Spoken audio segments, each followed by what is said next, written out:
Gentiles when we walked in lewdness, lasciviousness as lewdness, the lasciviousness King James Version as says, the ESV King James says Version sensuality, says, so the here's, ESV says sensuality. sensuality, so here's a world where everything has to do with sex everything in this world. I don't know has if to you've do noticed with that, sex but in this world. Your cereal, your car, but your whatever, cereal, your car has to do with whatever sex as far as the world is everything is seen through that lens. Everything We don't think is seen through that lens. We don't live that way. We don't think that was the way of the world. We don't think that way. That was the way of the world. That's lasciviousness. That's sensuality. That's lewdness. Lust. Desire for that which is forbidden. Lust. Desire for that which is forbidden in Scripture. That's what lust is typically in Scripture. The vast majority of the time it's used in a good sense, but lust for that majority of the time it's used for forbidden. Lust for that drunkenness, as the King James Version says, excess of wine. As the King James Version says, excess of wine. Surely we understand what it means to be drunk. Surely we understand what it means to be drunk. They laud that. Engages in that, they laud that. Our young people to do it in college. Teach our young people to do it in college. Part of, again, what's in the world.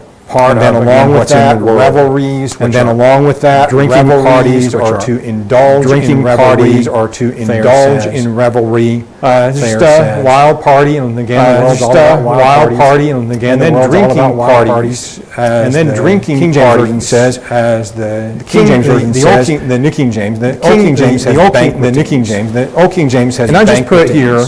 These are occasions of social drinking. I get asked occasions of social drinking. Do I believe social drinking is a sin? The answer to that is yes. Social drinking is a sin. The reason I believe social drinking is a sin, and the reason I believe social drinking is a sin, large word that's translated banquetings there. The word that's translated banquetings there. Social drinking literally doesn't necessarily refer to wild party or whatever to wild party or whatever. And that's actually not a good translated banquetings, and that's actually not a good. I have a couple of references here. The Old Testament. I have a couple of references here. The Old Testament is written in Hebrew. Greek word that's translated banquetings here only occurs one time in the banquetings here only occurs one time in the translation of the Old Testament. But in the Greek translation of the Old Testament, it occurs many times. The Septuagint. So that gives us a lot better.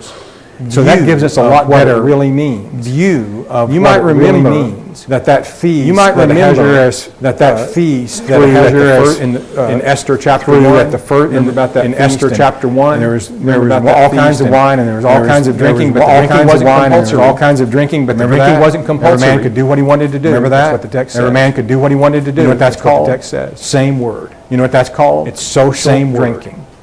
It's social drinking. So, I mean, there's just not any doubt about it. So, I mean, there's just not any doubt about it. Social drinking. The Scriptures. There's lots of other arguments that we use and I use. There's lots of other arguments that we use and I use. That's something that we need to impress on our children. But that's something that we need to impress on ourselves, probably. Something we need to impress on ourselves, probably. It's not even a question as far as the Bible. It's not even a question. I know people want to make it, but it's concerned. I know people want to make it, but it's not.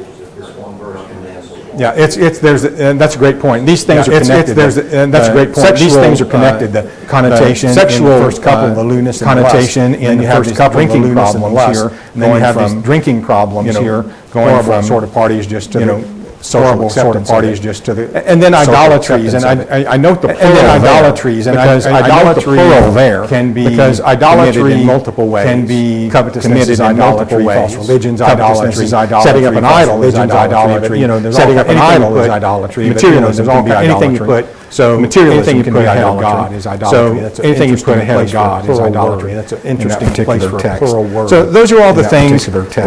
So those who have suffered with Christ to be freed from those things, be forgiven from those things. Why in the world would we go back to those things? That's what the world is. That's not what we are.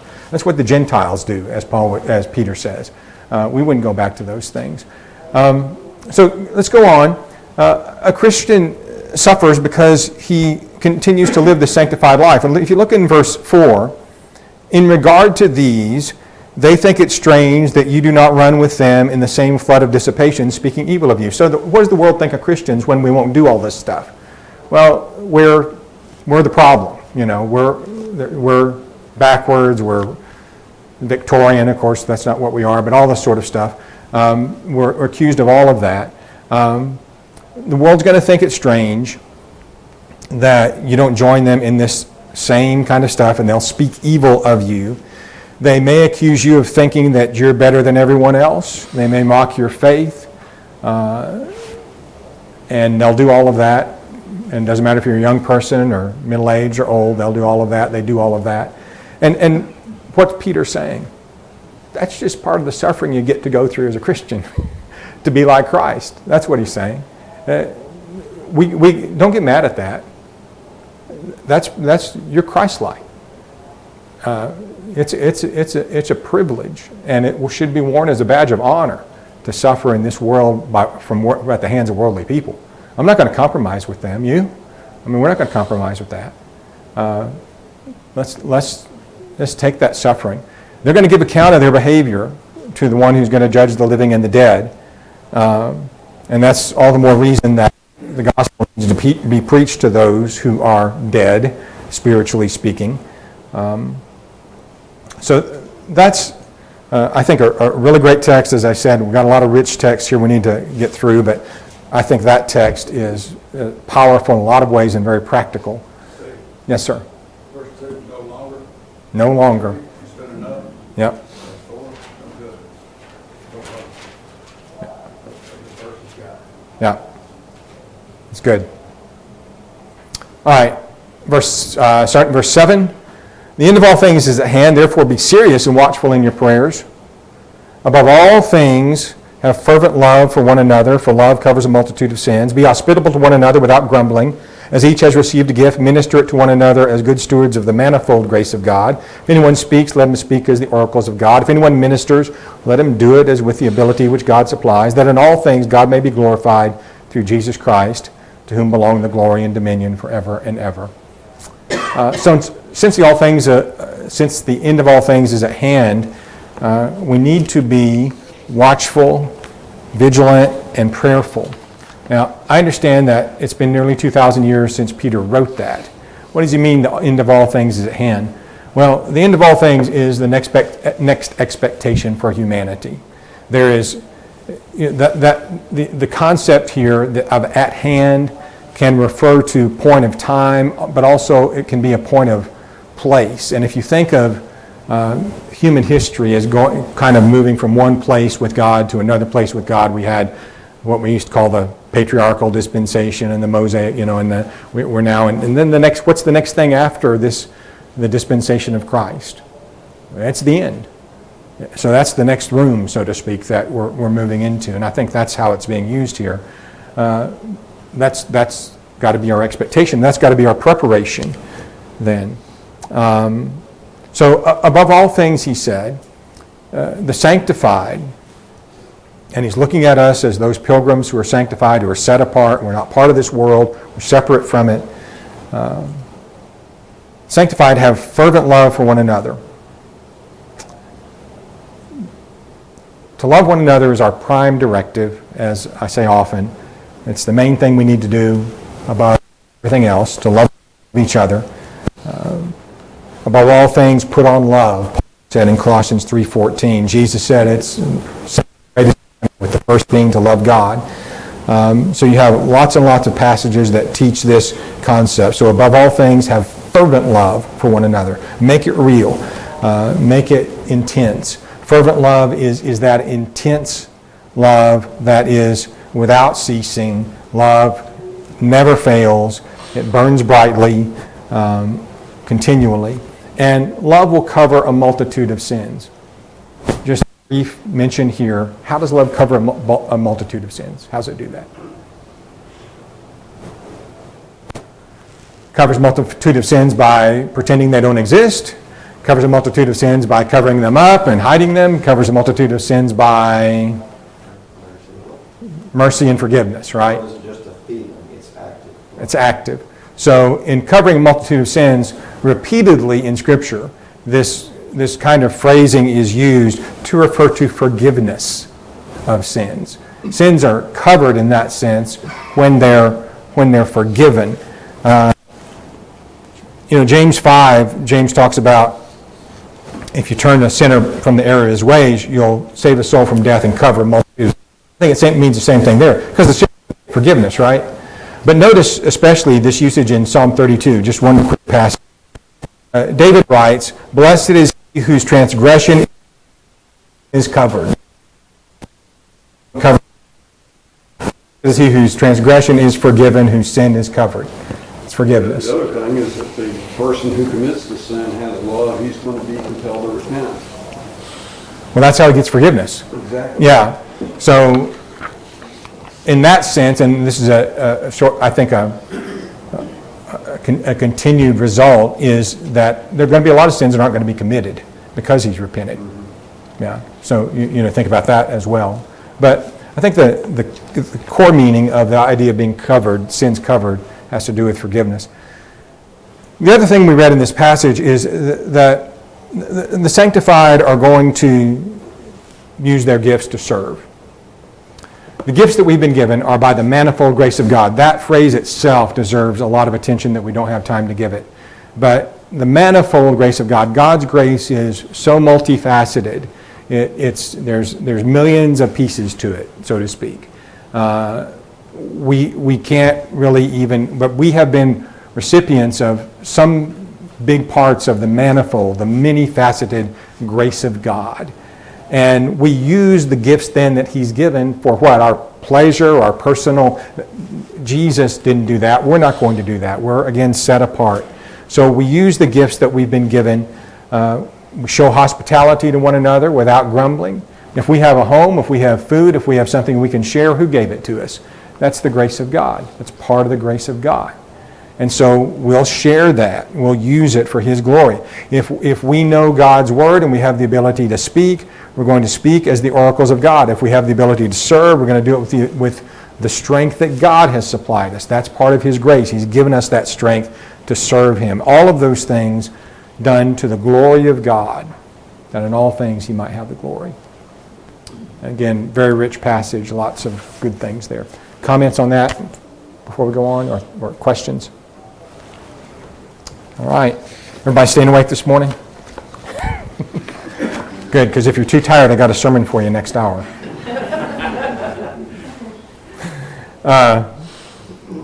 Picking up in verse 12. Gets back to this suffering and persecution. Specifically, do not think it strange concerning the fiery trial, which is to try you as though some strange thing happened to you. The sanctified are going to suffer for the glory of God. Don't think that's strange. That's normal. That's what we should see as typical as Christians. Rather than thinking that's strange, this fiery trial, rejoice to the extent that you partake of Christ's suffering. See, here's the point. We're getting to suffer with Christ, be more like Him, partakers more and more of who He is, what he was as a human being, and who He is regarding His divine nature.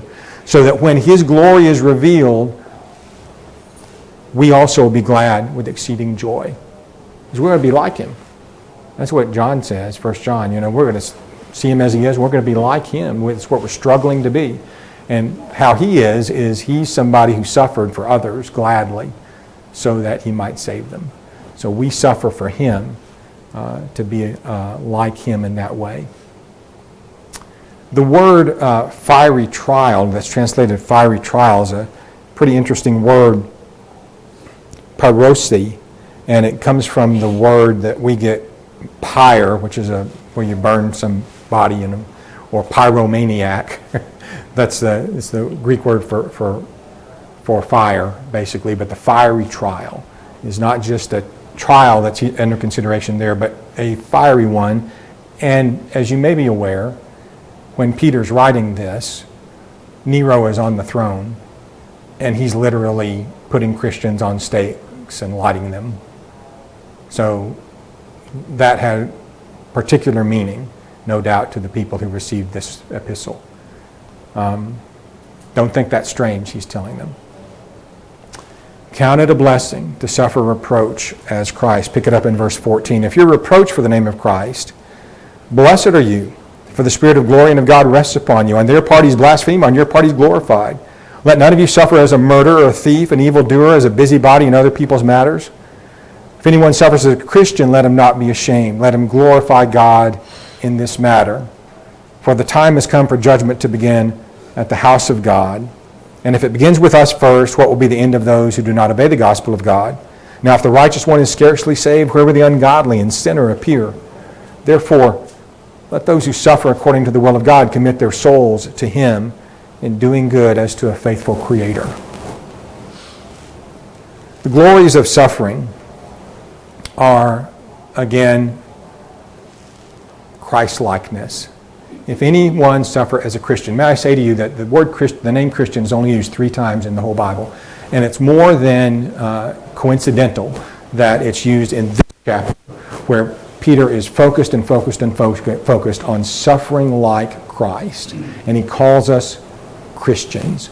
If you suffer as a Christian, one who is Christ-like. You see that?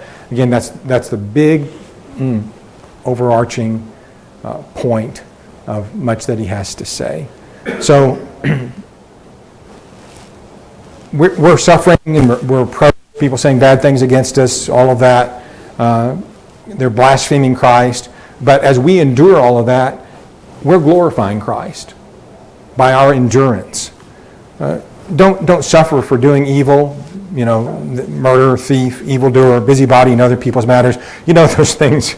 The murderer, nobody's going to be a murderer. Stealing, yeah, that's wrong. An evildoer, a busybody, we don't even put that in the same category, right? A lot of people suffer because they got their nose in other people's business, and then they want to talk about how persecuted they are, right? That's not suffering for Christ. So don't suffer in any of those ways or in any way of evil doing. Aspire to lead a quiet life, to mind your own business, Paul will say in 1 Thessalonians 4. And then, interesting and somewhat, I think, difficult text in a way, the sanctified who suffer are going to be vindicated at judgment. We understand that. At the judgment, it's all going to come clear.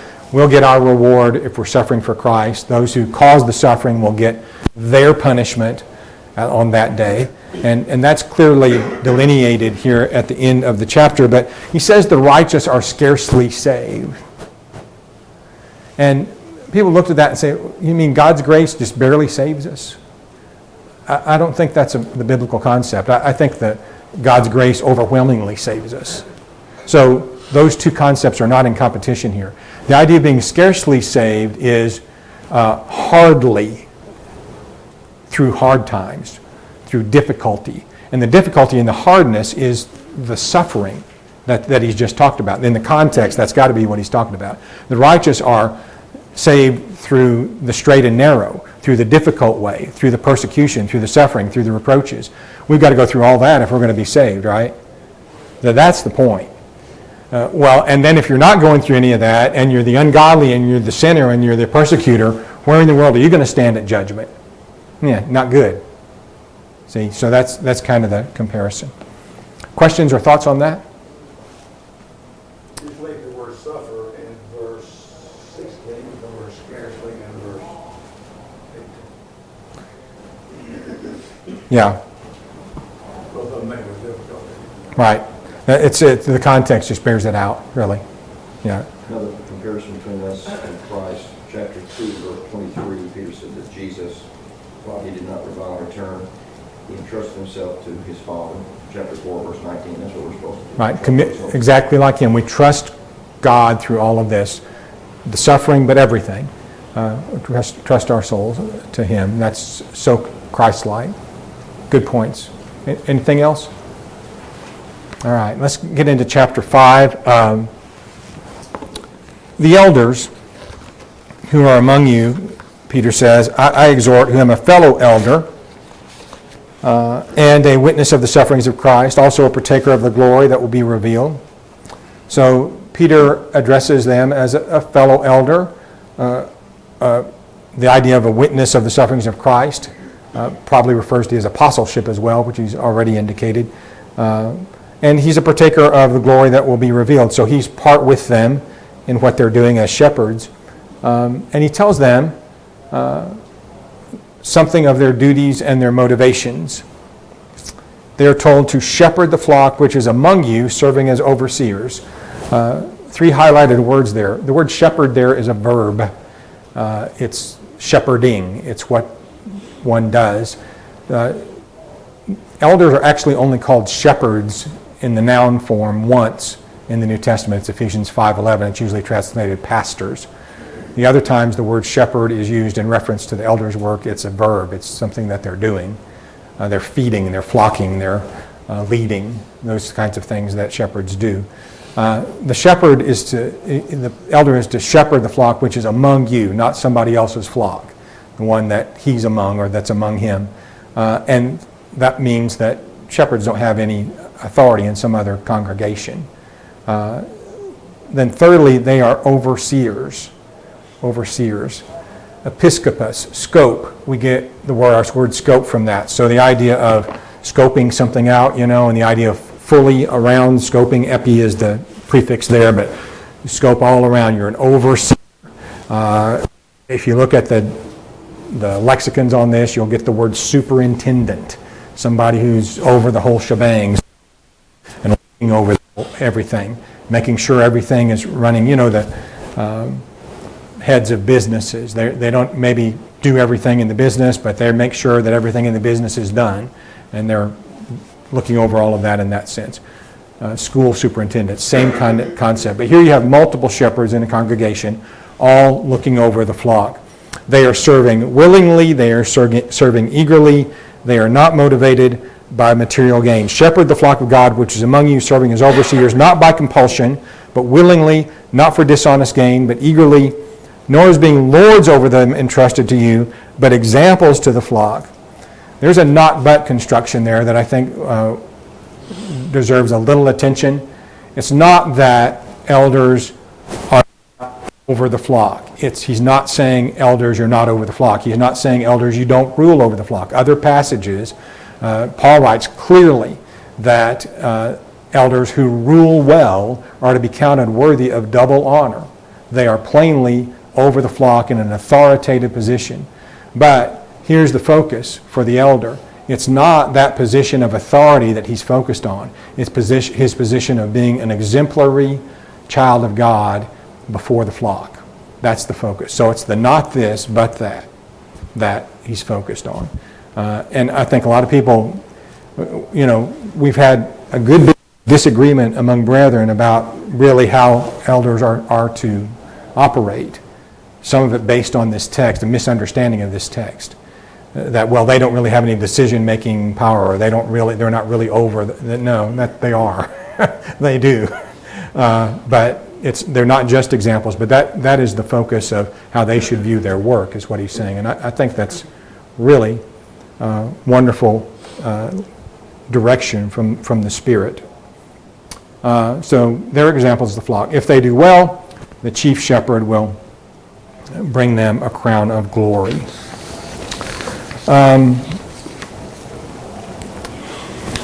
If you have shepherds, you have to have sheep, and the sheep need to be submissive. It's the work of sheep to be submissive. So chapter 5 and verse 5, likewise you younger people submit yourselves to your elders. I do not think here necessarily that elders here is referring to the office of an elder. I think this may be a bigger general principle, but the fact that it's tied in the context to the discussion of what elders are supposed to be doing, I think there's some implication there that those who are under elders, those who are younger and therefore under elders because of their age, the same principle would apply. There's a submission, respect, understanding your position that applies. So younger people, submit yourselves to your elders. And then he says, yes, all of you be submissive to one another and be clothed with humility. We should all, this is what Paul is in Philippians chapter 2, isn't it? Not looking out for our own interests, but also for the interests of others. Humble yourselves like Jesus humbled himself. That's the point, Philippians 2, 3, and 4. So in that sense, the younger submit to the elders, but everybody submits to everybody. Now you can't literally do that.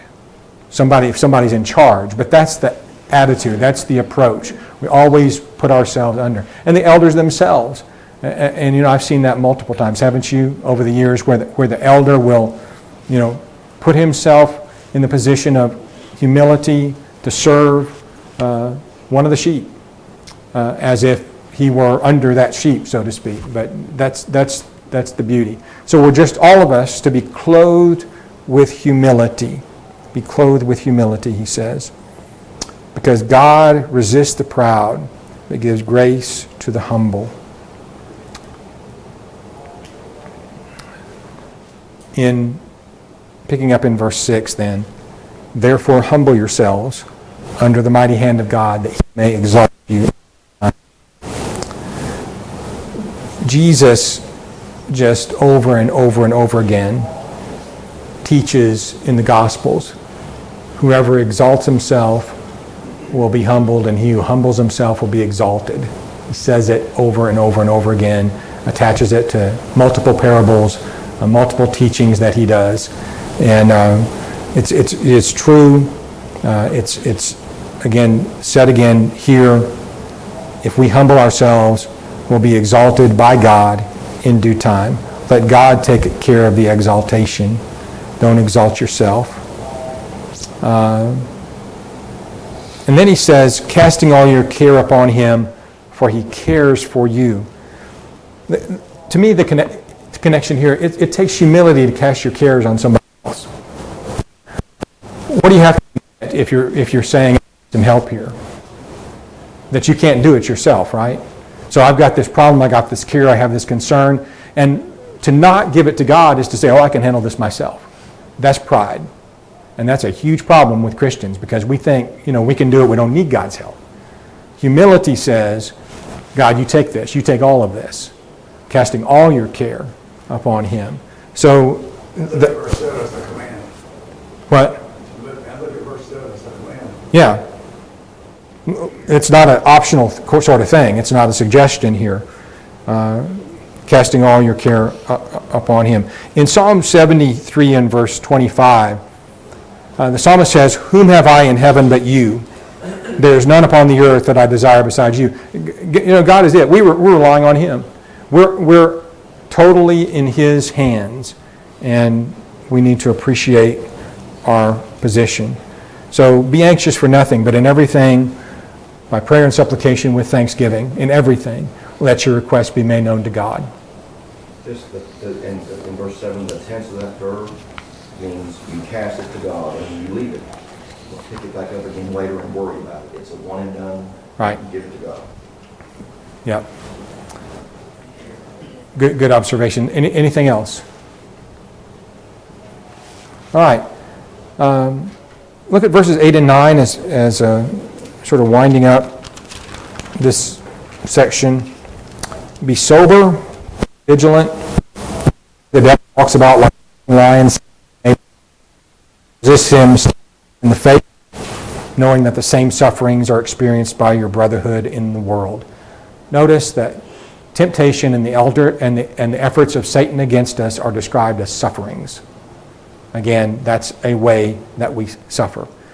So sheep and shepherds, all of us, all of the sanctified, must be vigilant to resist the devil.